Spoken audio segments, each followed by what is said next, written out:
크기가 항상 더 좋은 것은 아니며 극초음속 미사일에 관해서는 마코 미사일만큼 이를 잘 보여주는 설계도 없습니다. 개발사 록히드 마틴은 가장 빠른 상어종의 이름을 따서 이 새로운 설계를 만들었으며 현재 미국, 영국, 호주에 제한되고 있습니다. 하지만 이 미사일은 대부분의 극초음속 미사일만큼 크거나 위압적이지 않습니다.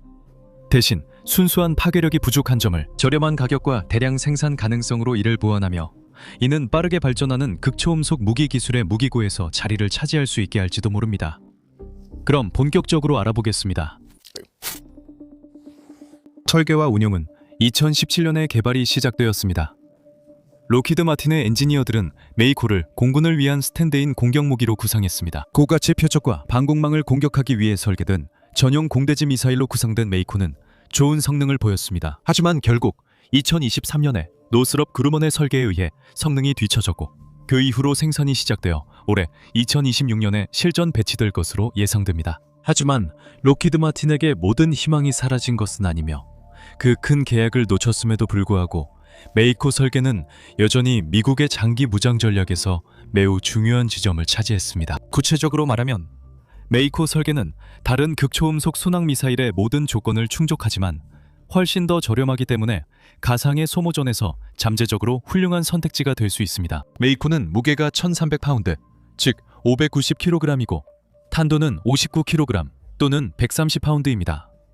길이는 4m, 즉 13피트이고 직경은 33cm, 즉 13인치입니다. 메이코의 수치들이 13을 중심으로 구성되어 록히드 마틴 개발자들은 이 미사일을 13을 미사일로 명명했습니다.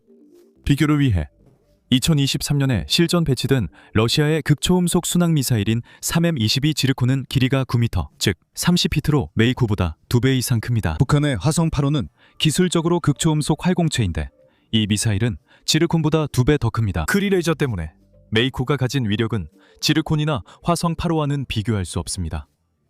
그 정도 크기의 탄도는 이렇게 작은 미사일에 들어갈 수 없기 때문입니다. 하지만 순수한 파괴력이 부족한 대신 메이코는 배치 방식, 물류, 그리고 경제성에서 그 약점을 보완합니다. 가장 큰 비용 절감 요소 중 하나는 고체 연료를 사용하는 로켓 모터입니다. 지르콘에 사용된 스크론제트 엔진과 화성 8호에 사용된 액체 추진 엔진은 설계의 복잡성 때문에 비용을 크게 증가시켰습니다. 마코 설계에 적용된 엔진은 그야말로 가장 단순합니다. 엄청난 양의 고체 연료를 태우고 가스를 뒤로 분사해 미사일을 앞으로 밀어내는 기본적인 로켓 엔진입니다. 이 엔진의 설계는 이미 충분히 연구되어 거의 완벽에 가깝습니다. 생산 비용이 저렴하고 유지 보수나 교체, 수리 비용도 저렴합니다. 반면 스크램제트 엔진은 연료 효율이 훨씬 뛰어나지만 기술이 아직 성숙하지 않았고 제작이 매우 복잡하기 때문에 생산 비용이 여전히 비쌉니다.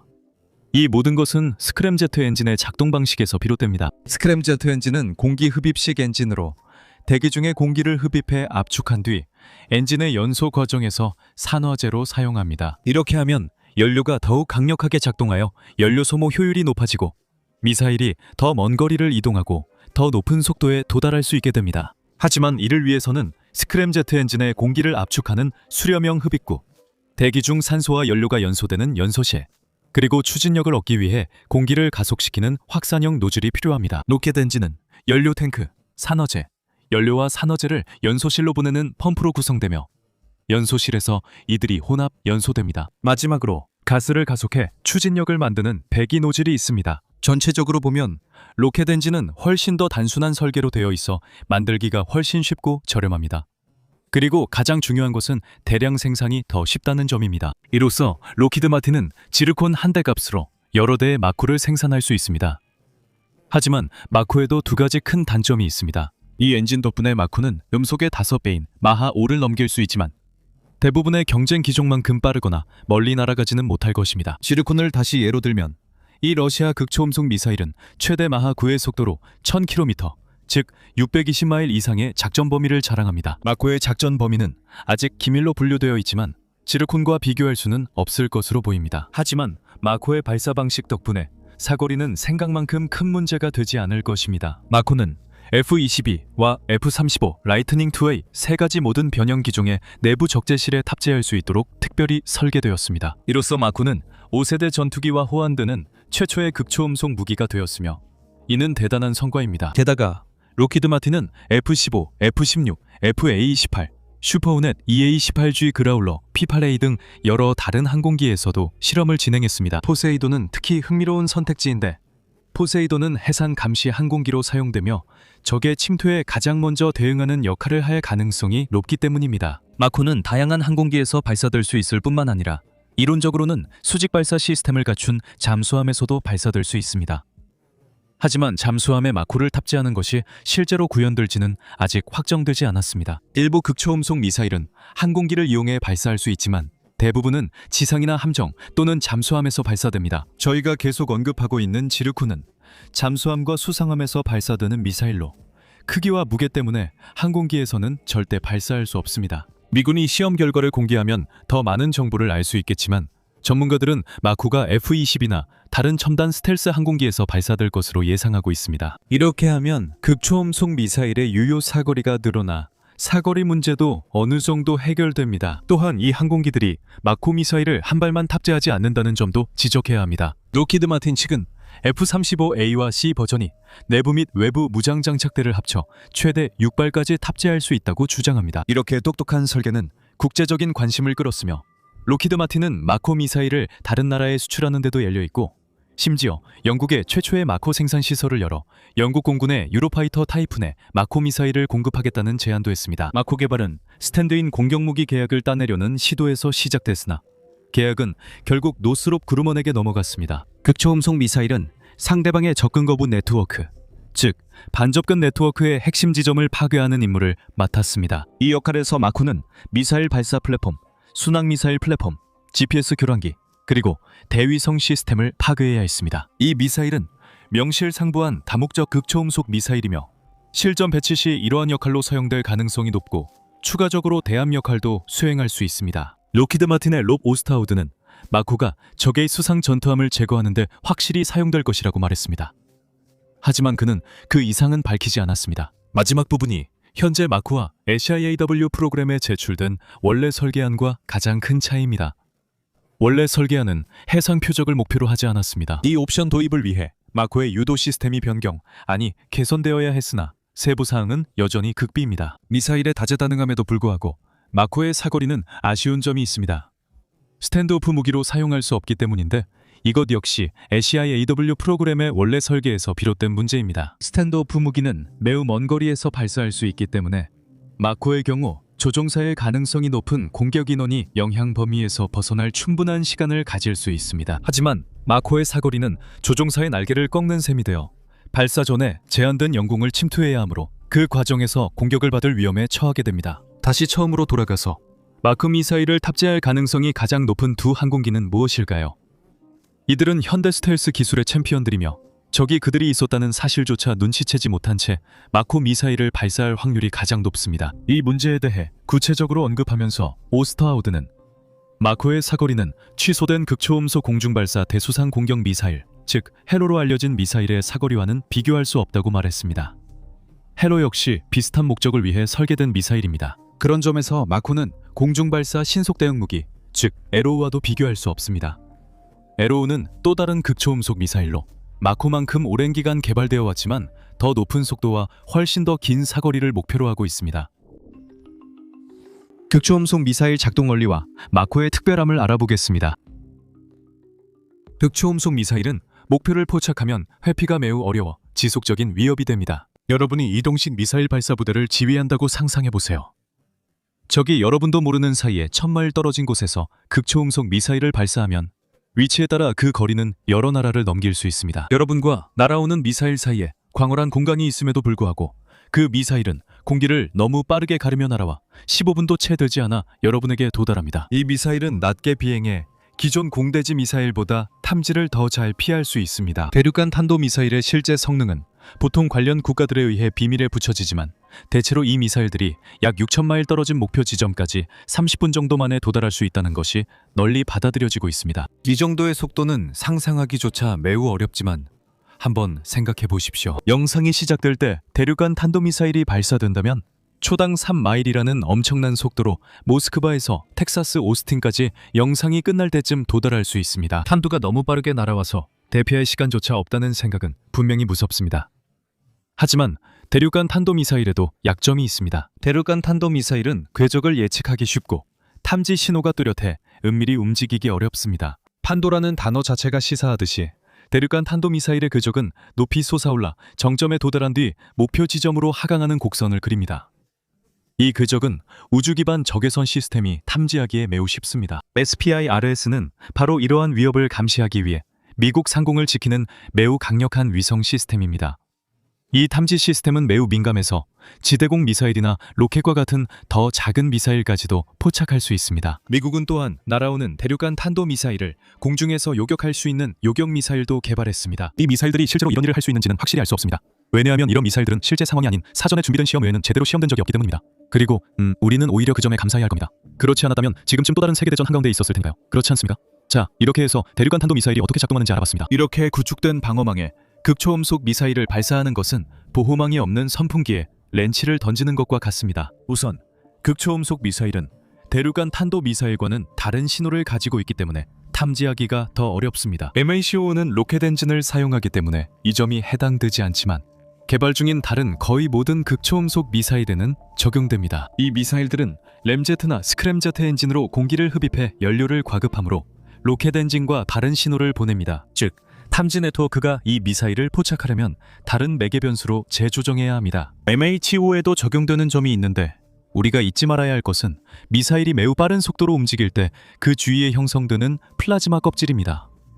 이 플라즈마는 무기의 레이더 반사 단면적에 상당한 영향을 미쳐서 다시 한번 탐지가 어렵게 만듭니다. 이것은 실제로 20세기 후반 우주 탐사에서 큰 문제였습니다. 플라즈마가 무선 주파수 에너지를 방해해 대기권 재진입 후 우주선 회수가 어려웠습니다. 둘째, 마하 5를 넘는 빠른 속도에서는 미사일 위치를 정확히 파악하기가 더 어렵습니다. 여기서 말하는 건 초당일 마일의 속도입니다. 가장 발전된 지상 레이더망조차도 그렇게 빠르게 움직이는 물체를 탐지할 수 없고 설령 탐지할 수 있다고 해도 그 속도로 움직이는 물체를 어떻게 격추시키겠습니까? 일부 미사일은 예측할 수 없는 경로를 택하며 비행 중의 진로를 변경해서 비행 경로를 예측하기 더 어렵게 만듭니다. 이러한 고속 기동성은 극초음속 미사일의 중요한 특징입니다.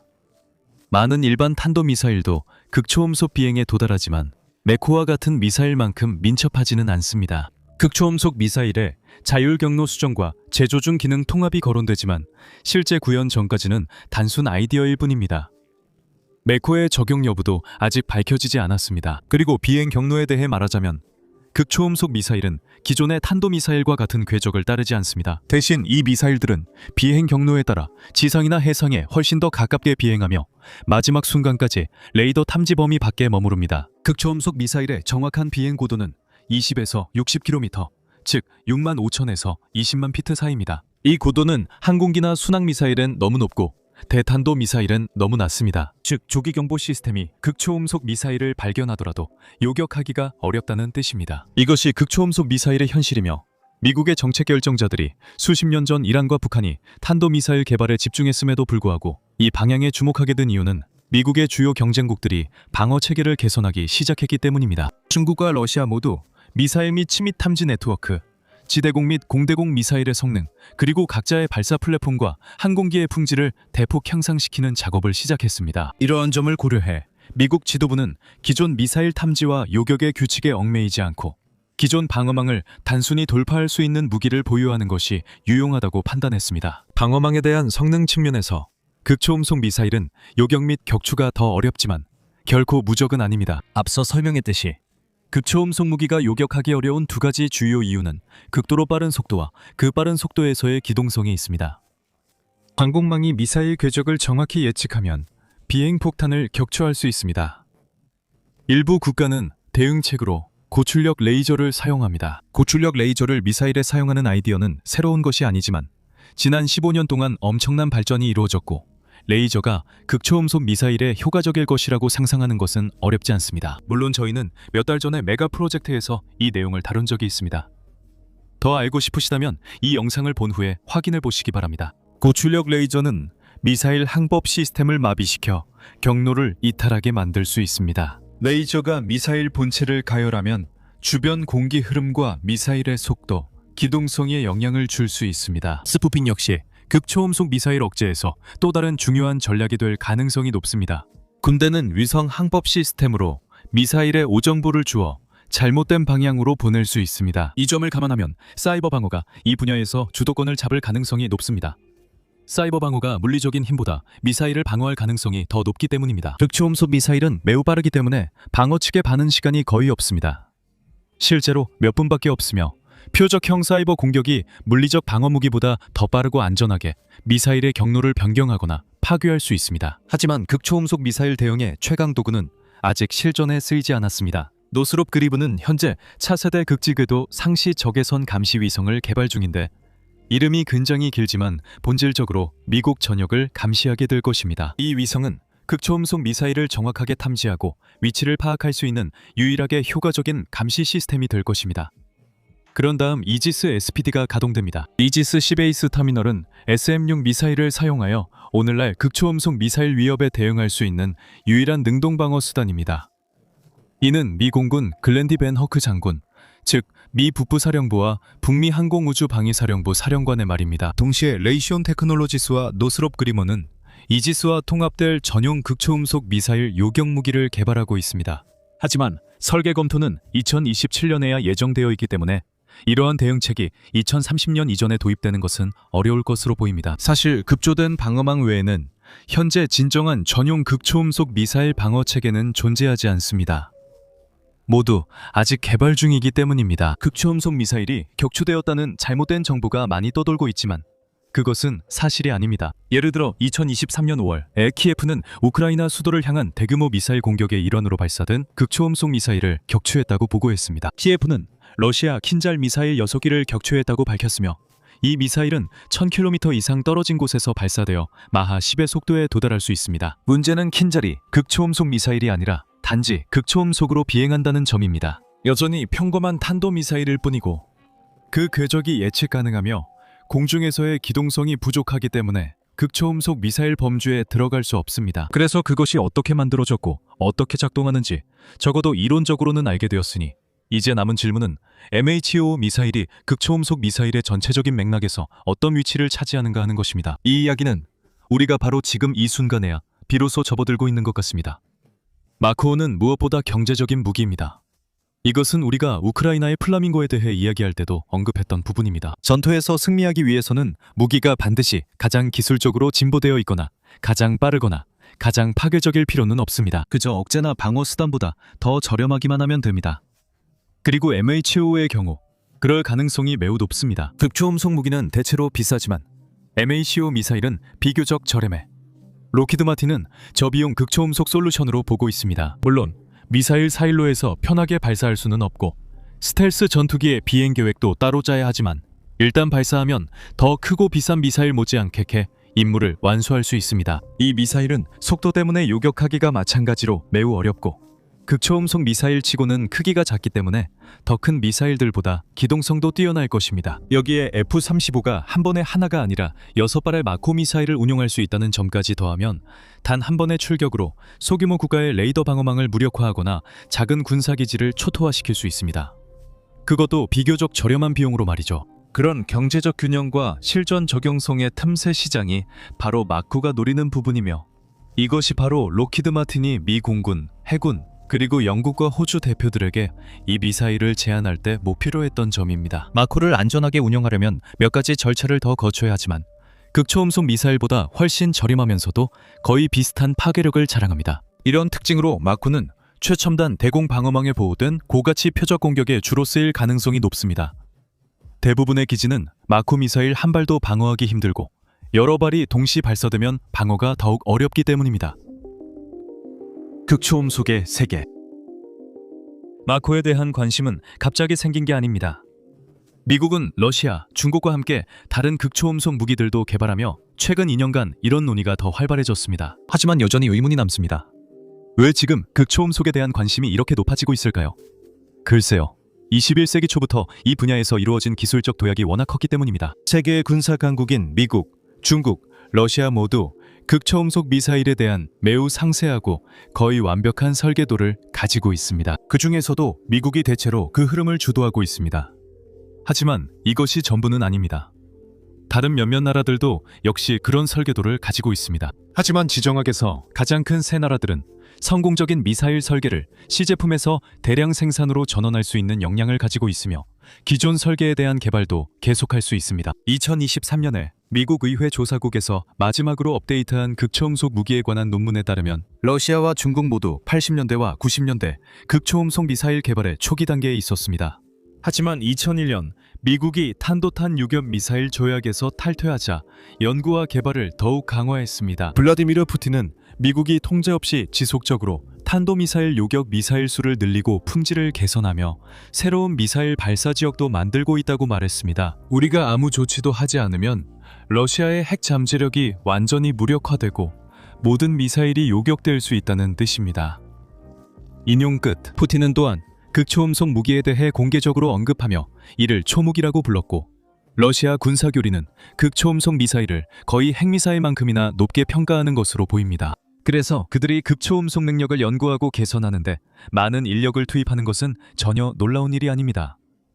중국의 논리도 비슷합니다. 그들은 미국이 중국의 핵무기와 지원 인프라에 대해 선제적으로 참수 공격을 할 수 있다고 두려워합니다. 세계 각국의 지도자들에게 주요 의사결정 전에 정보를 제공하는 비영리 단체인 웬 그런 내용을 담은 보고서를 발표했습니다. 그런 내용을 담은 공조동 추노는 조직이 집신이다. 죽음치면 터다음 저국 처실 랑 그런 내용을 담은 보저브레몬 보고서를 발표했습니다. 미국, 러시아, 중국 단 세 나라만이 극초음속 무기 기술을 보유하고 있습니다. 그리고 이 기술이 전 세계로 확산되기 전에 비확산 협정이 체결되어야 합니다. 보고서에서는 극초음속 미사일과 관련 기술의 잠재적 확산을 실질적으로 저지할 수 있는 시간은 아마도 10년 이채 남지 않았다고 썼습니다. 이 보고서는 2017년에 발표됐고 기술이 10년 내 확산될 것이라는 예측이 맞았습니다. 이후 협정은 없었고 현재 수십 개국, 특히 불안정하고 공격적인 나라들도 자체 극초음속 미사일을 개발 중입니다. 북한도 극초음속 미사일을 보유하고 있다고 주장하지만 실제로는 그곳에서 나오는 어떤 정보도 신뢰할 수 없으며 지금까지의 정보도 이를 보여줍니다. 평양은 4가지의 다른 극초음속 미사일 설계를 보유하고 있지만 사실 이들 모두는 극초음속 활공체입니다. 명확히 말씀드리자면 극초음속 활공체는 탄도미사일에 장착된 탄두로 비행 중에 미사일의 궤적을 변경하여 탐지와 요격을 더 어렵게 만듭니다. 이 설계들은 극초음속 미사일과 매우 밀접한 관련이 있지만 진정한 극초음속 미사일은 아닙니다. 하지만 북한의 극초음속 미사일 보유수는 알려지지 않았고 연구 및 개발 역량도 제한적이며 군수산업 복합체가 대규모 생산을 확대할 능력 역시 불확실합니다. 인도는 현재 자체 극초음속 미사일을 개발 중입니다. 일본도 마찬가지입니다. 초고속 활공탄은 2026년에 실전 배치될 예정이고 극초음속 순항미사일 역시 2026년까지는 실전 배치되지 않을 예정입니다. 프랑스도 자체 극초음속 미사일을 개발 중이지만 아직 실전 배치된 것은 없습니다. 한편 대한민국은 북한의 극초음속 미사일 개발 주장에 대응해 자체 설계를 진행 중이며 마하 6을 초과할 수 있을 것으로 예상되지만 현재 프로젝트가 어느 단계에 있는지는 알려지지 않았습니다. 독일, 영국, 호주, 브라질 등도 설계 단계에서 진전을 보였으며 모두 2030년경 극초음속 미사일 시험에 들어갈 것으로 예상됩니다.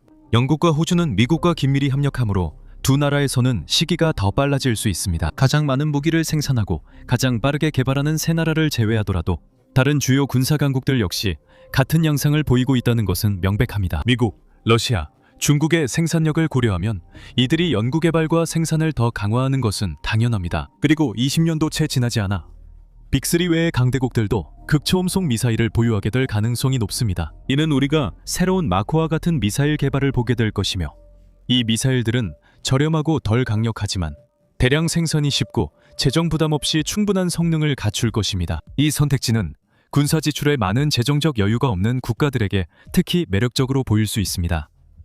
하지만 이들 국가 역시 여전히 매우 위험한 무기를 갖추고자 할 것입니다. 이러한 환경에서는 마코와 같은 합리적이고 저렴한 무기들이 각광받습니다. 시청해주셔서 감사합니다.